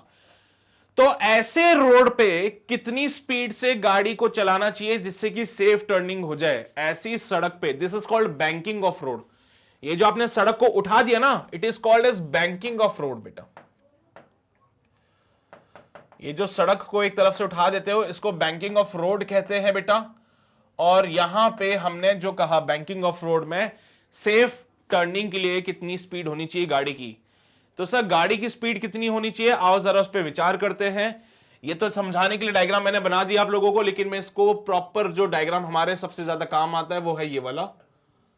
यहां पे गाड़ी बना देता हूं मैं, ठीक है। ये हाइट है 1.5 मीटर की, ये वाली हाइट है 7.5 मीटर की, यहां पे एंगल है थीटा। अब समझना बेटा, गाड़ी के ऊपर कौन कौन से फोर्स लग रहे होंगे। गाड़ी के ऊपर एक फोर्स लगता है mg, जो कि नीचे की तरफ लगता है। एक लगता है बेटा नॉर्मल फोर्स, जमीन की वजह से। अब क्योंकि देखो ये सर्कल में मूव कर रहा है, तो सर्कल में मूव करने के लिए एक फोर्स मुझे अंदर की तरफ चाहिए। बेटा ये गाड़ी क्या कर रही है, सर्कल में टर्न कर रही है ना, सर्कल में टर्न कर रही है, तुम खुद सोचो ना, सर्कल में टर्न कर रही है गाड़ी, सर्कल में टर्न कर रही है, यानी कि इसके ऊपर सेंट्रीपिटल फोर्स इस डायरेक्शन में लगेगा, है ना। नॉर्मल इसके ऊपर ऐसा लगेगा, mg तो हमेशा से ऐसे ही लगता था। यहां पे एंगल थीटा होता है बेटा, तो यहां पे भी ये इसका कंपोनेंट आता है इधर की तरफ। ये एंगल थीटा होता है, तो यहां पे ये एंगल भी थीटा कहलाता है, तो इसको कहते हैं n cos थीटा, इधर वाले को कहते हैं n sin थीटा। और क्योंकि साहब ये सर्कल में मूव कर रहा है, it will experience a centrifugal force mv²/r। यहां पे भी यही बात होती है बेटा, देख ये थीटा तो ये भी थीटा, ये पूरा कितना हो गया बेटा, ये थीटा तो ये भी थीटा, ठीक है। अब देख बेटा यहां पे ध्यान से, यहां पे ये थीटा और ये वाला जो पार्ट है वो इसके साथ परपेंडिकुलर होता है, ग्राउंड के साथ। नॉर्मल फोर्स है ना वो तो, अरे normal force is always perpendicular to the surface, सुनी है ऐसी कहावत कहीं, normal force is always perpendicular to the surface, ये वाली कहावत तो सुनी होगी। ये थीटा, ये 90 माइनस का थीटा और एक इधर की तरफ आएगा ये थीटा। सो n का एक कंपोनेंट यहां आता है n cos थीटा करके, एक कंपोनेंट यहां आता है n sin थीटा करके। अगर इसके ऊपर सेंट्रीफ्यूगल फोर्स की बातें करी जाए तो mv²/r is the centrifugal force जो एक्सपीरियंस करते हैं पैसेंजर जो कि गाड़ी में बैठे हुए हैं। सेम बातें यहां पे बनाई गई है बेटा। अब जरा बैलेंस करो चीजों को, देखो गाड़ी ना तो नीचे की तरफ जा रही है ना तो ऊपर की तरफ जा रही है, गाड़ी ना तो अंदर की तरफ जा रही है ना बाहर की तरफ जा रही है, ना ऊपर जा रही है ना नीचे जा रही है, यानी सारे फोर्सेस बैलेंस्ड है यहां पे। तो सारे फोर्सेस को बेटा बैलेंस करते हुए चले तो n sin थीटा mv²/r के बराबर हो जाएगा, n sin थीटा बराबर हो जाएगा mv²/r के, n cos थीटा बराबर हो जाता है बेटा mg के। तो n sin थीटा mv²/r के बराबर, n cos थीटा mg के बराबर, दोनों को आपस में डिवाइड कर दिया जाए तो यहां से n से n मर जाएगा, sin theta upon cos theta tan theta कहलाएगा। यहां से m से m मर जाएगा बेटा, ये बन जाएगा v²/rg। सो tan थीटा बनता है v² divided by rg। tan theta क्या बनेगा, v² डिवाइडेड बाय rg। अब tan theta v square upon R G है, तो मुझे तो v चाहिए, तो v बन जाएगा under root of r g tan theta.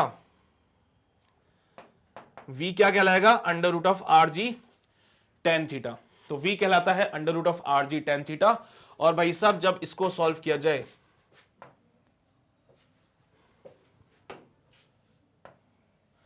तो r कितना बोला भैया? 50 मीटर। g कितना बोला भैया? 10 मीटर। और tan थीटा होता है परपेंडिकुलर अपॉन बेस। तो फ्रॉम द डायग्राम आप देख सकते हो tan थीटा को लिखा जाता है परपेंडिकुलर अपॉन बेस, यानी कि tan थीटा हो जाएगा 1.5 डिवाइड बाय 7.5, यानी कि 15 5 75, 1/5। तो tan थीटा की जगह 1/5 आप पुट कर सकते हो, या फिर आप चाहो तो 1/0.2 भी पुट कर सकते हो। वैसे मैं 1/5 पुट करना ज्यादा प्रीफर करूंगा। 5 10 50 होते हैं और v का वैल्यू हो जाता है अंडर रूट ऑफ 100, यानी कि v हो जाएगा 10 metre per second. That's it. ठीक है, तो ये जो फॉर्मूला आया है ना tan theta equals to v square by r g का, ये आपके लिए इंपॉर्टेंट है बेटा। ये फॉर्मूला कब लगता है? When you have the case of banking of road. Banking of road के लिए ये वाला formula tan theta equals to v square by r g लगाइए, आपके आंसर्स डेफिनेटली आएंगे इससे बेटा। मेरी बात समझते हो? कोई शक तो नहीं, कोई परेशानी तो नहीं किसी भी प्रकार की? अगर नहीं है तो इसको छाप लीजिए, फिर हम आगे बढ़ते हैं हमारे अगले सवाल की ओर। हो गया? बढ़े आगे? आओ जी आगे बढ़ते हैं, अगला सवाल देखते हैं। अगला सवाल क्या कहता है? The instantaneous power of a constant force acting on a particle moving in a straight line under the action of this force is. एक बॉडी के ऊपर एक पार्टिकल जो कि मूव कर रहा है, एक पार्टिकल जो कि मूव कर रहा है स्ट्रेट लाइन में under the action of a constant force. ठीक है, एक कोई भी पार्टिकल है जिसके ऊपर एक कांस्टेंट फोर्स लगा हुआ है, कोई भी पार्टिकल है जिसके ऊपर यहां पे कांस्टेंट फोर्स लगा हुआ है, कोई भी पार्टिकल जिसके ऊपर एक कांस्टेंट फोर्स लगा हुआ है, under the action of this force, इसका जो इंस्टेंटेनियस पावर है वो क्या रहेगा? कांस्टेंट रहेगा, टाइम के साथ इंक्रीज होगा, टाइम के साथ डिक्रीज होगा, या तो इंक्रीज भी हो सकता है डिक्रीज भी हो सकता है, हमें नहीं पता। सोचते सर। पहली चीज मैं जानता हूं, पावर का जो फॉर्मूला होता है, इंस्टेंटेनियस पावर का फॉर्मूला होता है फोर्स इंटू वेलोसिटी होता है, अगर आपको याद हो तो। और ये कांस्टेंट फोर्स यानी कि पार्टिकल के पास फोर्स भी इसी डायरेक्शन में लगेगा, वेलोसिटी भी इसी डायरेक्शन में आ रही है, यानी कि वो दोनों एक ही एंगल में है, यानी कि cos 0 वाली कहानी लगा सकता हूं। तो पावर को फोर्स इंटू वेलोसिटी कहा जाता है। पावर को क्या कहा जाता है? फोर्स इंटू वेलोसिटी कहा जाता है। पावर को कहा जाएगा फोर्स इंटू वेलोसिटी। ठीक है, अब आइए आगे। जब आप आगे बढ़ते हैं तो पावर को फोर्स इंटू वेलोसिटी कहा, तो भैया एक बात बताओ, फोर्स तो कांस्टेंट है, फोर्स कांस्टेंट है, यानी कि पावर हमारी प्रोपोर्शनल है वेलोसिटी के। जिस हिसाब से वेलोसिटी इंक्रीज होगी पावर भी उसी हिसाब से इंक्रीज होगी। अब वेलोसिटी का टाइम के साथ कैसा रिलेशन है, आओ जरा चेक करते हैं। यहां पे वेलोसिटी का टाइम के साथ कैसा रिलेशन है, तो according to the equation v is equals to u plus at, according to the equation v is equals to u plus at। बेटा u तो कांस्टेंट होता है, एक्सेलरेशन भी कांस्टेंट है। अरे इनिशियल वेलोसिटी में चेंज थोड़ी आएगा यार, इनिशियल वेलोसिटी फिक्स है सर, वो कुछ ना कुछ होगी। एक्सेलरेशन क्योंकि कांस्टेंट फोर्स है तो एक्सेलरेशन भी कांस्टेंट, कांस्टेंट फोर्स से एक्सेलरेशन भी क्या हो जाता है? कांस्टेंट हो जाता है। कांस्टेंट फोर्स होने की वजह से एक्सेलरेशन कांस्टेंट होता है, यानी कि यहां पे जो ये स्पीड है it is proportional to the time. और अगर स्पीड प्रोपोर्शनल टू है टाइम के, यानी कि पावर भी टाइम के प्रोपोर्शनल होगी, यानी कि पावर अगर टाइम इंक्रीज हो रहा है, जो कि होता ही है, सो पावर भी इंक्रीज होती है, यानी कि पावर जो है टाइम के साथ लीनियरली इंक्रीज हो रही है। पावर जो है टाइम के साथ लीनियरली इंक्रीज हो रही है। क्लियर रहेगी मेरी बात सबको? पावर जो है टाइम के साथ क्या हो रहा है बेटा? लीनियरली इंक्रीज हो रही है। So this is the scenario for this question. I hope आपको मेरी बात समझ आ रही है। पावर होता है force into velocity, constant force लग रहा है बेटा बॉडी के ऊपर, जिसकी वजह से वो एक पर्टिकुलर डायरेक्शन में जा रही है along a straight line. Straight line में चल रही है भैया, तो यहां पे इनिशियल वेलोसिटी तो फिक्स होती है, उसमें कोई चेंज नहीं आएगा। रही बात एक्सेलरेशन की, तो एक्सेलरेशन भी बेटा यहां पे फिक्स था। एक्सेलरेशन फिक्स है तो वेलोसिटी प्रोपोर्शनल है बेटा किसके, टाइम के।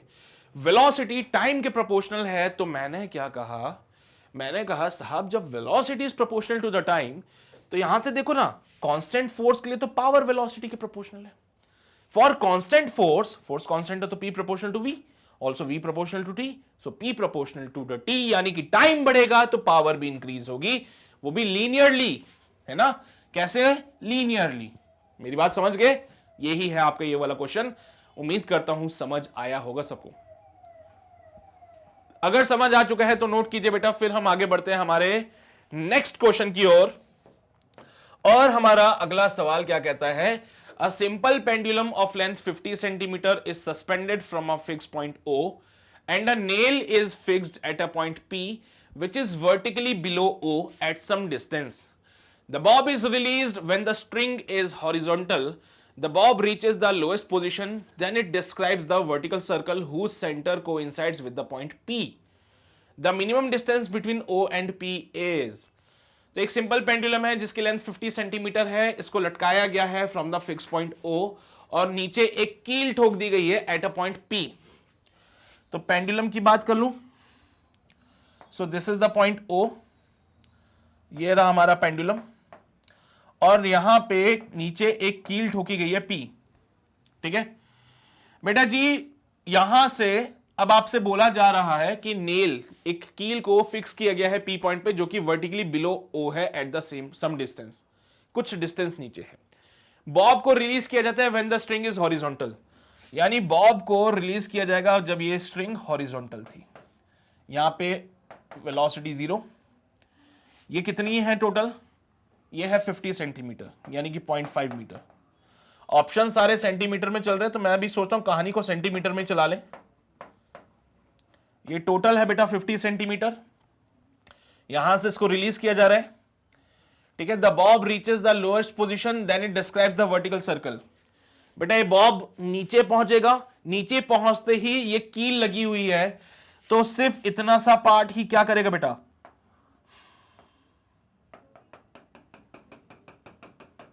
वर्टिकल सर्कल करेगा। मेरी बात समझ रहे हो तुम लोग। बॉब को यहां से रिलीज किया, बॉब नीचे आया, नीचे आते ही यहां पे P पॉइंट पे आपने कील ठोक के रखी हुई है, कील होने की वजह से ये जो लोअर पार्ट है ये क्या करता है, वर्टिकल सर्कुलर मोशन करता है, एक चक्कर काट लेगा। तो भैया बताइए what should be the minimum distance between the point O and P। O और P के बीच में जो डिस्टेंस है उसकी वैल्यू कितनी होगी, O और P के बीच की डिस्टेंस कितनी होगी बेटा। मान लीजिए P से बॉब के बीच का जो सेपरेशन है उसको मैंने R ले लिया,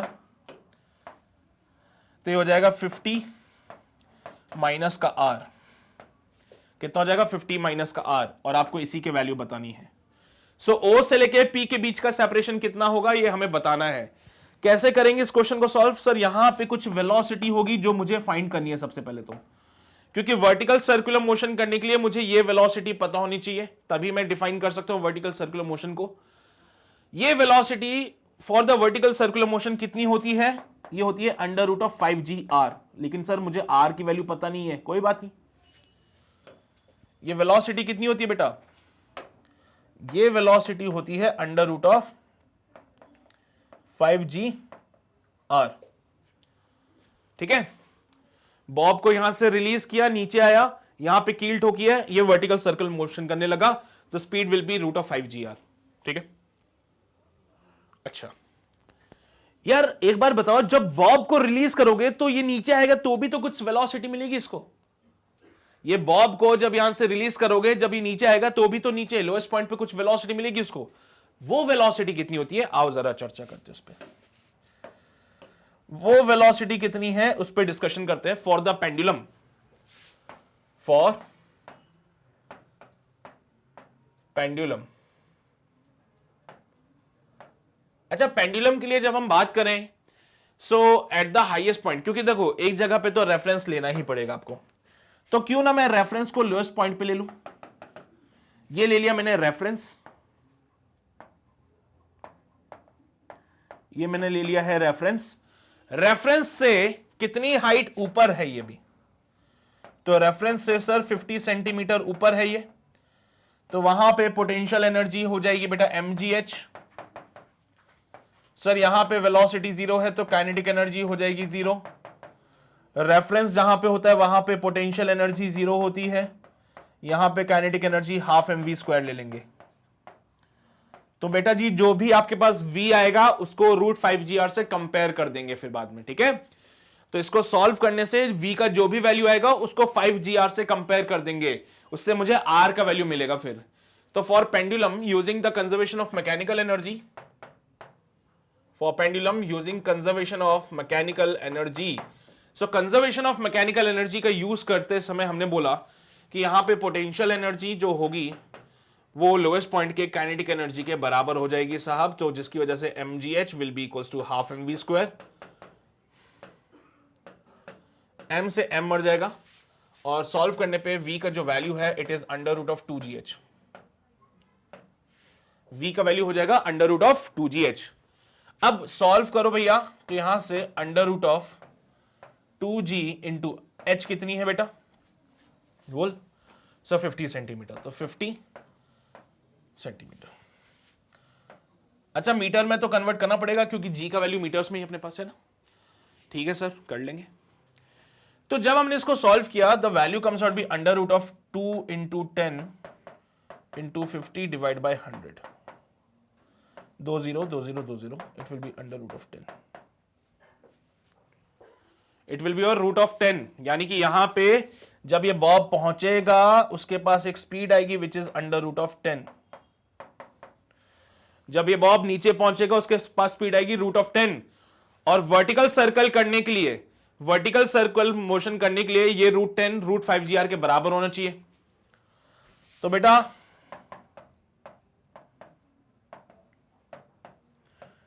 वर्टिकल सर्कुलर मोशन करने के लिए this √10 should be equal to √5gr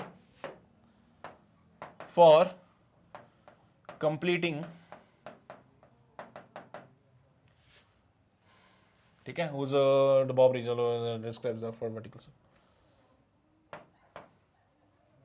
vertical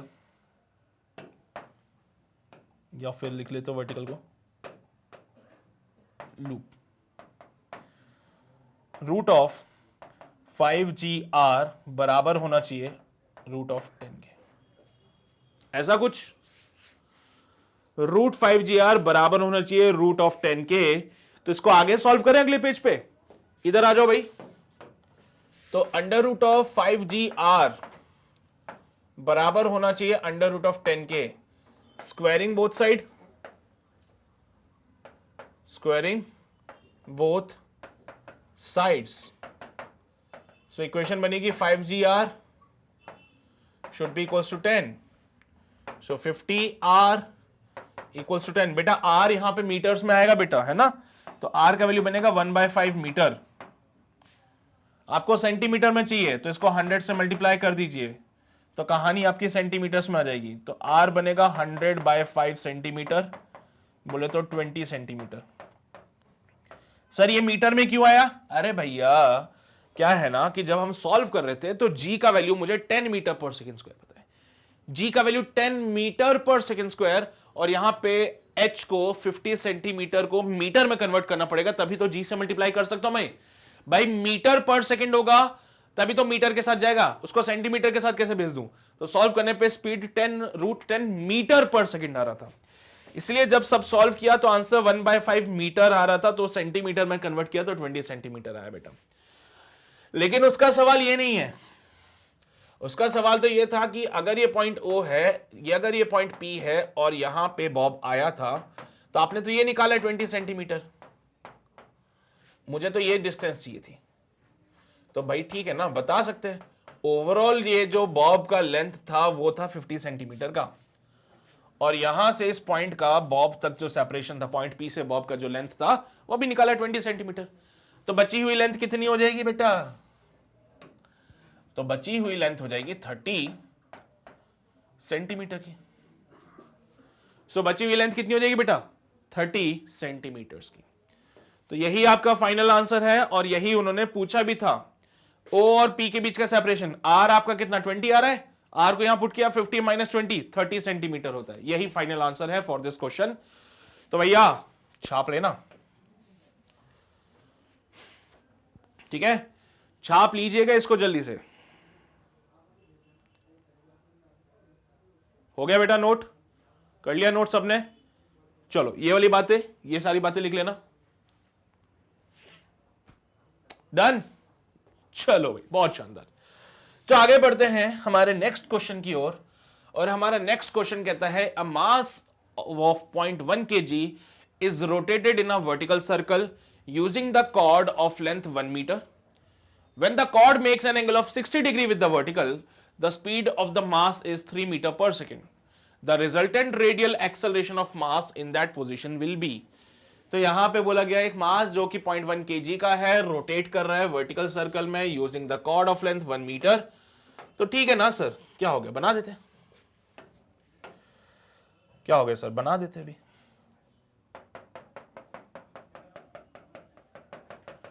this is the scenario for vertical circular motion. Sir देखिए डायग्राम तो समझ गए, डायग्राम भी समझ गए सर। अब सुनो, यहां पे दिस इज कॉल्ड वर्टिकल। जब वो पार्टिकल घूम रहा था तो वर्टिकल से 60 डिग्री बनाते हुए वो यहां पे पहुंचा बेटा।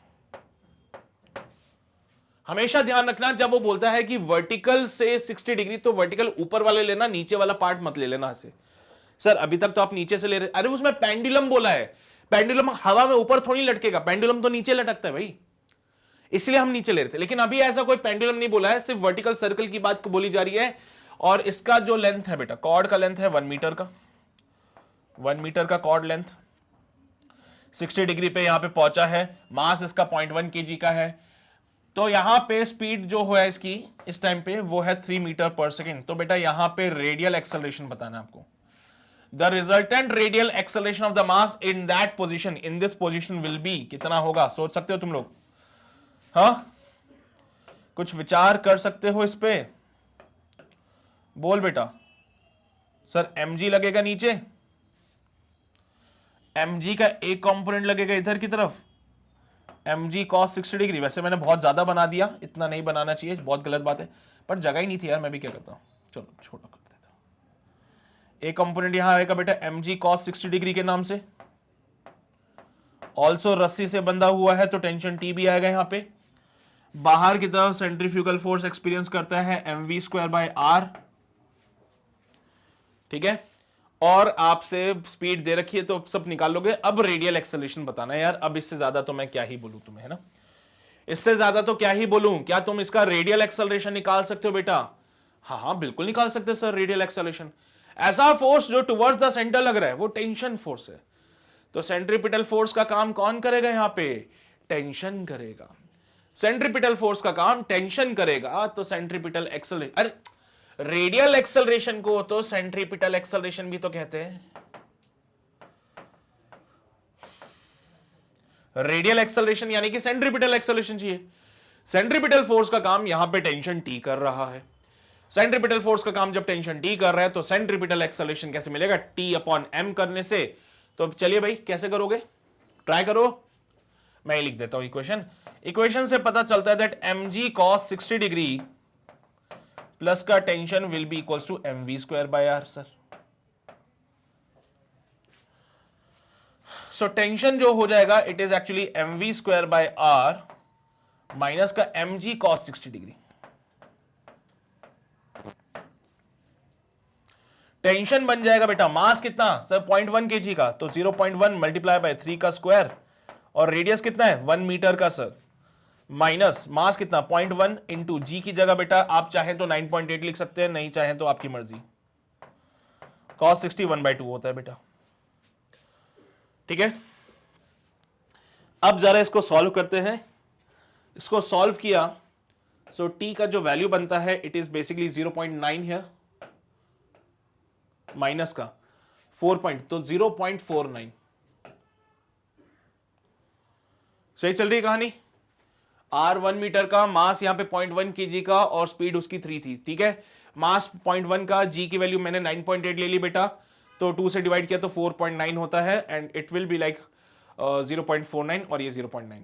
क्या बात है सर। जब हमने इसको सॉल्व किया जब हमने इसको सॉल्व किया तो कितना बनेगा, 0.90 में से माइनस करेंगे 0.49 को, तो 10 में से 9 जाएगा 1, 8 में से 4 जाएगा 4, इट विल बी 0.41 न्यूटन। ये क्या मिला मुझे, टेंशन मिला।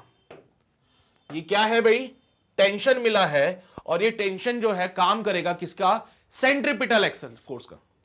सो ये बिहेव करता है एज अ सेंट्रीपिटल फोर्स, और आपको फाइंड करना है सेंट्रीपिटल एक्सेलरेशन। तो बताओ भाई क्या आंसर बनेगा इसका। If you want a radial acceleration, so radial acceleration आप फाइंड आउट कर सकते हो जस्ट बाय टेंशन को मास से डिवाइड करके, है ना। So it is given by tension divided by mass. Tension की जगह लिखेंगे कितना, 0.41 divided by mass which is your actually 0.1। So solve करने पे it will be your 4.1 metre per second square, जो कि मिलता है ऑप्शन नंबर सी में। और yes, this is the right option बेटा फॉर दिस क्वेश्चन। समझते हो बात को, अरे छाप लो यार जल्दी से। बस इस बात का ध्यान रखना कि जो वो वर्टिकल बोल रहे हैं तो ये नहीं कुछ बच्चे भाव बह के नीचे से वर्टिकल पे बना देंगे, नहीं नहीं नहीं, ऊपर से वर्टिकल, है ना। चलो बेटा आगे बढ़ते हैं to the next question. Question कहता है एक रबर बॉल जिसका मास 250 ग्राम है hits a wall normally with a velocity of 10 meter per second and bounces back with a velocity of 8 meter per second. The impulse is, भाई यहां पे एक दीवार बना दी, एक रबर बॉल है, गई यहां से, कितनी स्पीड से जा रही है साहब, ये 10 मीटर पर सेकंड से जा रही है। 10 मीटर पर सेकंड से गई, दीवार से टकराई, और दीवार से टकराने के बाद अब ये वापस आ रही है with the speed of 8 metre per second. तो आप देख रहे हो कि यहां पे बॉल का मोमेंटम का चेंज हो गया है, और जब बॉल के मोमेंटम का चेंज हुआ तो change in momentum per unit time will be the force. तो बेसिकली इस दीवार को इंपल्स दिया गया, क्या दिया गया, इंपल्स दिया गया। तो इंपल्स की वैल्यू क्या होगी आपको बताना है। मास तो आपको पता ही है, इट इज 250 ग्राम यानी कि 0.25 kg।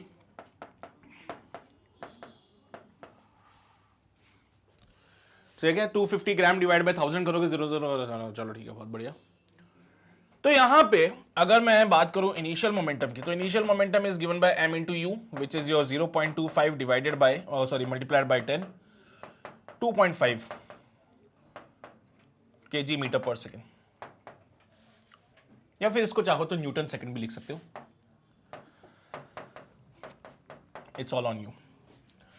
फाइनल मोमेंटम की बात करें, it is actually m into v, 0.25 multiply by minus का 8। बेटा जी मैं साइन कन्वेंशन को कंसीडर कर रहा हूं, ये वाली साइड मैंने पॉजिटिव ले ली, ये वाली साइड मैंने नेगेटिव ले ली। तो साइन कन्वेंशन को कंसीडर करते हुए गया तो इनिशियल मोमेंटम तो पॉजिटिव में था तो प्लस में लिख दिया, फाइनल मोमेंटम अपोजिट में आ रहे माइनस में लिख दिया। बेटा कितना बनेगा ये, 200, तो माइनस का 2 Newton second. So change in momentum, final minus initial, final बोले तो माइनस का 2, माइनस इनिशियल बोले तो 2.5। सॉल्व करने पे आंसर विल बी माइनस का 4.5 न्यूटन सेकेंड। ये क्या आया, change in momentum. And according to the impulse momentum theorem, according to impulse momentum theorem, तो भैया इंपल्स मोमेंटम थ्योरम के हिसाब से अगर हम बात करें, इंपल्स जो होता है चेंज इन मोमेंटम के बराबर होता है, तो इंपल्स आएगा माइनस का 4.5 न्यूटन सेकेंड। यही आपका फाइनल आंसर है जो कि आपको मिलेगा सी ऑप्शन में, है ना। सिंपल सा क्वेश्चन। हाँ सर, कुछ नहीं करा, ये दीवार से बॉल जाके टकराती है, टकरा के वापस आती है। जब दीवार से टकराई जाके तो इनिशियल मोमेंटम डिफाइन किया, टकरा के वापस आई तो फाइनल मोमेंटम डिफाइन किया, उसके बाद चेंज इन मोमेंटम निकाला, और इंपल्स मोमेंटम थ्योरम के हिसाब से इंपल्स जो है चेंज इन मोमेंटम के बराबर होता है, तो ये विल हो जाएगा माइनस का 4.5। समझ से बात को, है ना। चलिए बेटा जी आगे बढ़ते हैं अगले सवाल की ओर। अगला सवाल हमसे क्या कहता है, a body X having the mass of 5 kg is moving with the velocity of 20 meter per second while another body Y of mass 20 kg is moving with the velocity of 5 meter per second. Compare the momentum of the two bodies। बेटा तो दोनों bodies के momentum को compare कीजिए। Sir क्या ही पूछ लिया इन्होंने, एक्स वाली बॉडी का मोमेंटम हो जाएगा मास इंटू वेलोसिटी। मास कितना बेटा 5 kg का, वेलोसिटी है 20, आंसर बनेगा 100 kg metre per second. y वाली बॉडी का मोमेंटम निकालें तो बेटा it is will be mv, mass है 20 kg का, वेलोसिटी है 5 की, again it is 100 kg metre per second. दोनों के मोमेंटम को कंपेयर किया जाए तो पता चलता है कि सर दोनों के मोमेंटम में दोनों जगह ही 100/100 यानी कि 1:1 का रेशो आता है, और जो कि मुझे मिलता है डी ऑप्शन में। ये तो निहायत ही घटिया सा सवाल जो कि पता चल गया सभी को ठीक है, तो यार यही है क्वेश्चन। आई होप सबको समझ आ गई होगी, बातें क्लियर हो गई होगा कॉन्सेप्ट। ठीक है, तो चलिए बेटा जी आगे बढ़ते हैं और समाप्त करते हैं हमारे आज के इस अमेजिंग से सेशन को। और उम्मीद कर रहा हूं बेटा कि जो क्वेश्चंस हम यहां पे आपको करा रहे हैं वो आपको बढ़िया तरीके से समझ आ रहे होंगे, कोई समस्या नहीं हो रही होगी, कोई परेशानी नहीं हो रही होगी, लेकिन फिर भी मैं समझता हूं कि कुछ बच्चों को डाउट्स आते हैं, प्रॉब्लम्स आती हैं। सो प्लीज उन प्रॉब्लम्स को आप कमेंट सेक्शन में लिखिए सो दैट हम वहां पे उनको सॉल्व करने की कोशिश करें। इसके अलावा वीडियो को दोबारा देखना है तो भैया वीडियो को दोबारा देखिए, लेकिन वेबसाइट पे जाके, बिकॉज वेबसाइट पे ये वीडियो आपको अवेलेबल हो जाएगी। पहली चीज। दूसरी चीज ये है बेटा कि आपको वहां पे सारी वीडियोस प्रॉपर सीक्वेंस में अरेंज करके मिल जाएगी सो दैट कोई वीडियो ढूंढनी ना पड़े आप लोगों को। ठीक है, ऑल्सो ये आपके लिए फ्री है बेटा, तो आप वीडियो को एक बार देखो, 2 बार देखो, 10 बार देखो, कोई रोक टोक नहीं है। अपने दोस्तों को दिखाओगे, कोई कुछ नहीं बोलेगा, आपके ऊपर है ये सारी बातें। ठीक है, तो ये सारी चीजें आपको मैग्नेट ब्रेन्स में मिल जाती है, तो भाई अपने दोस्तों तक ये बातें जरूर पहुंचा देना, उनको बोल देना कि यहां पे एमसीक्यूज के ऐसे सेशंस चल रहे हैं जहां पे रोज हम एमसीक्यूज की प्रैक्टिस कर रहे हैं, जिससे कि जो एग्जाम में क्वेश्चंस हमारे पास आएंगे तो हमें इतना समस्या नहीं आएगी उनको सॉल्व करने में। ठीक है, साथ ही साथ मैं आपको टिप्स एंड ट्रिक्स बताता रहता हूं कि जब भी एमसीक्यू टाइप के क्वेश्चंस आएंगे तो कैसे आप चीजों को फास्ट सॉल्व कर सकते हो, वो भी मैं बताता रहता हूं साथ में। तो ये सारी चीजें अल्टीमेटली आपके लिए इंपॉर्टेंट है, आपके एग्जाम पॉइंट ऑफ व्यू से, तो इनको बिल्कुल भी मिस मत कीजिएगा। राइट, तो चलिए भाई मिलते हैं आपसे अगले सेशन में एक नए चैप्टर के साथ। तब तक अपना ध्यान रखिए, पढ़ाई करते रहिए। All the very best.